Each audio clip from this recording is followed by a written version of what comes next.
نصلي على رسوله الكريم أما بعد فقد قال الله تعالى يا أيها الذين آمنوا كتب عليكم الصيام كما كتب على الذين من قبلكم لعلكم تتقون۔ روزہ کیا ہے؟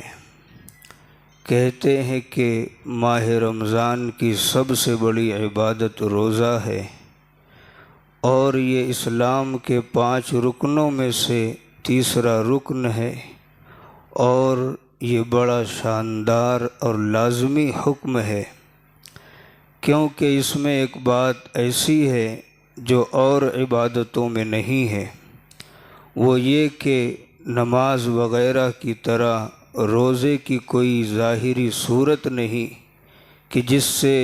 ظاہر میں نظر آ سکے، جب تک کہ روزے دار خود نہ بتلائے کہ میرا روزہ ہے، اس وقت تک کسی کو خبر نہیں ہو سکتی۔ پس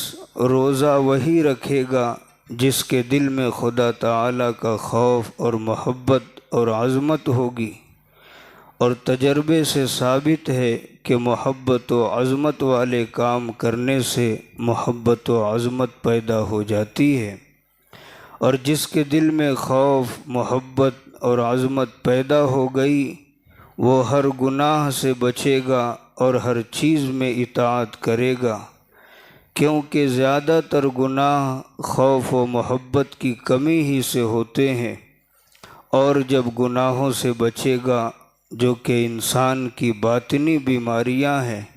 تو دوزخ سے بھی بچ جائے گا۔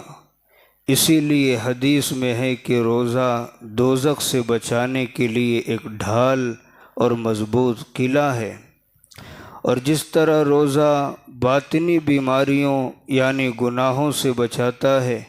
اسی طرح ظاہری اور جسمانی بیماریوں سے بھی بچاتا ہے، کیونکہ زیادہ تر بیماریاں کھانے پینے کی زیادتی ہی سے آتی ہیں، اور جب روزے کے سبب کھانے میں کمی ہو گئی تو بیماریاں بھی کم آئیں گی، اور چونکہ روزے کی کسی کو خبر نہیں ہوتی، اس لیے اس میں ریا اور دکھاوا کم ہوتا ہے، اور اسی لیے حق تعالیٰ نے اس کو خاص اپنی چیز فرمایا۔ چنانچہ حدیث پاک میں ہے کہ روزہ میرے لیے ہے اور اس کا بدلہ میں خود دوں گا۔ ایک دوسری روایت میں ہے کہ اس کا بدلہ میں خود ہوں۔ ایک مرتبہ حضرت ابو امامہ رضی اللہ تعالی عنہ نے 3 مرتبہ یہ سوال کیا کہ یا رسول اللہ صلی اللہ علیہ وسلم، مجھ کو کسی بڑے عمل کا حکم دیجیے، تو آپ نے ہر مرتبہ یہی فرمایا کہ روزے کو لے لو، کیونکہ اس کے برابر کوئی عمل نہیں، یعنی اس خصوصیت میں کہ بنسبت اور عبادتوں کے اس میں دکھلاوا اور ریا کم ہے۔ اسی طرح یہ بھی ارشاد نبوی ہے کہ کل قیامت میں روزہ اور قرآن بندے کے لیے سفارش کریں گے۔ روزہ یوں کہے گا کہ یا رب، میں نے اس کو دن کے وقت کھانے اور خواہشوں سے روک رکھا تھا، سو اس کے بارے میں میری سفارش قبول کر لیجئے۔ قرآن یوں کہے گا کہ یا رب، میں نے اس کو رات کے وقت سونے سے روک رکھا تھا، سو اس کے بارے میں میری سفارش کو قبول کر لیجئے۔ روزے کی تعریف اور اس کا وقت۔ روزے کو عربی میں صوم کہتے ہیں۔ اس کے لفظی معنی ہے کسی چیز سے رک جانا، اور شریعت کی اصطلاح میں روزہ سے مراد یہ ہے کہ آدمی اللہ تعالیٰ کی عبادت کی نیت سے طلوع فجر یعنی صبح صادق سے غروب آفتاب تک کھانے پینے اور جنسی ضرورت پوری کرنے سے رکا رہے۔ تنبیہ: لہٰذا جب شریعت میں روزہ صبح صادق کے وقت سے شروع ہوتا ہے تو جب تک صبح صادق نہ ہو کھانا پینا سب کچھ جائز ہے۔ بعض لوگ سحری کھا کر وقت باقی ہوتے ہوئے نیت کر لیتے ہیں اور یہ سمجھتے ہیں کہ اب نیت کر لینے کے بعد کچھ کھانا پینا نہیں چاہیے، یہ خیال غلط ہے۔ جب تک صبح صادق نہ ہو کھا پی سکتے ہیں، چاہے نیت کر چکے ہوں یا ابھی تک نیت نہ کی ہو۔ روزے کا حکم اور روزہ کن لوگوں پر فرض ہے؟ ہر عقل مند بالغ مسلمان مرد اور عورت پر پورے رمضان کے روزے رکھنا فرض ہے۔ اگر کوئی شخص اس کی فرضیت کا انکار کرے تو وہ کافر ہے، اور بغیر کسی شرعی عذر کے روزہ چھوڑنا حرام ہے۔ تنبیہ: محض خوشی منانے کے لیے 4-5 سال کے کمزور بچوں سے روزہ رکھوانا ممنوع ہے۔ ماں باپ ایسی صورت میں گنہگار ہوتے ہیں۔ البتہ جو بچے سمجھدار ہوں اور روزے کا عمل کر سکیں، ان کو عادت ڈلوانے کے لیے روزہ رکھوائیں تو ماں باپ کو ثواب ملتا ہے۔ ایک روزے کا بدلہ۔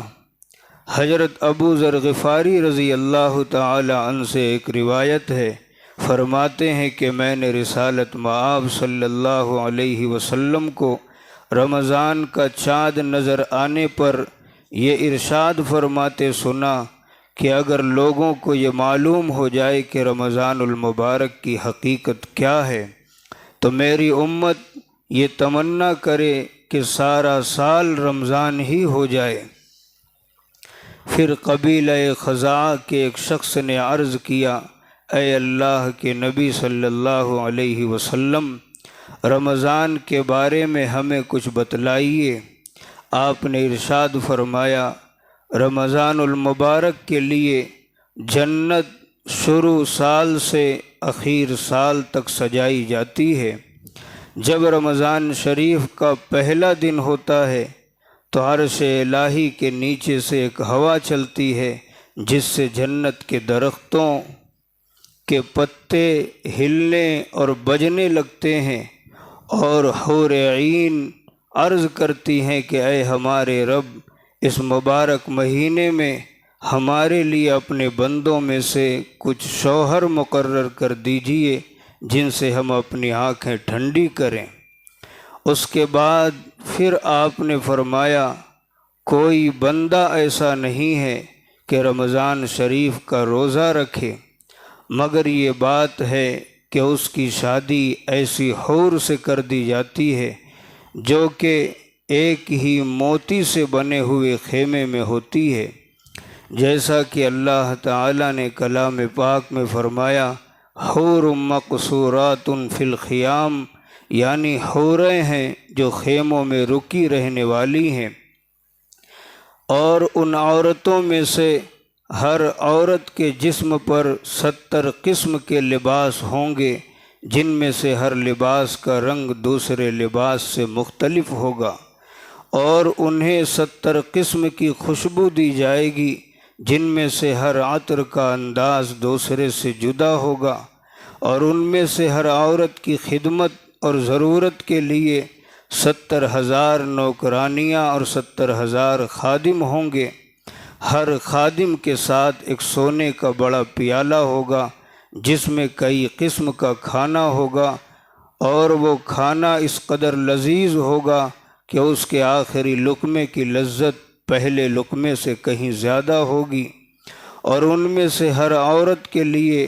سرخ یاقوت کے تخت ہوں گے، ہر تخت پر 70 بسترے ہوں گے جن کے استر موٹے ریشم کے ہوں گے، اور ہر بسترے پر 70 گدے ہوں گے، اور اس کے خاوند کو بھی اسی طرح سب کچھ دیا جائے گا، اور وہ موتیوں سے جڑے ہوئے سرخ یاقوت کے ایک تخت پر بیٹھا ہوگا، اور اس کے ہاتھوں میں 2 کنگن ہوں گے۔ یہ رمضان کے ہر روزے کا بدلہ ہے، خواہ جو شخص بھی روزہ رکھے، اور روزے دار نے روزے کے علاوہ جو نیکیاں اور اعمال صالحہ کیے ہیں ان کا اجر و ثواب اس کے علاوہ ہوگا۔ رمضان کے ایک روزے کی اہمیت۔ حضرت ابو ہریرہ رضی اللہ عنہ سے روایت ہے کہ حضور اکرم صلی اللہ علیہ وسلم نے ارشاد فرمایا، جس شخص نے شرعی اجازت اور مرض کی مجبوری کے بغیر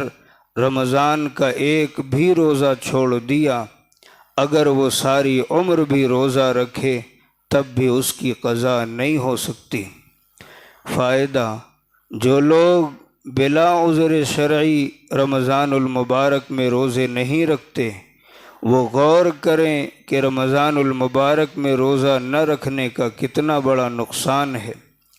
قضا کے طور پر ایک روزہ رکھ لینے سے ضابطے کے اعتبار سے روزے کی قضا تو ہو جائے گی، لیکن رمضان المبارک میں اس کو رکھنے پر جو عظیم ثواب مل سکتا تھا وہ عمر بھر روزہ رکھنے سے بھی حاصل نہیں ہو سکتا۔ اس لیے چند روز کی گرمی سردی سب برداشت کر لیں اور رمضان المبارک میں روزے رکھنے کا اہتمام کریں۔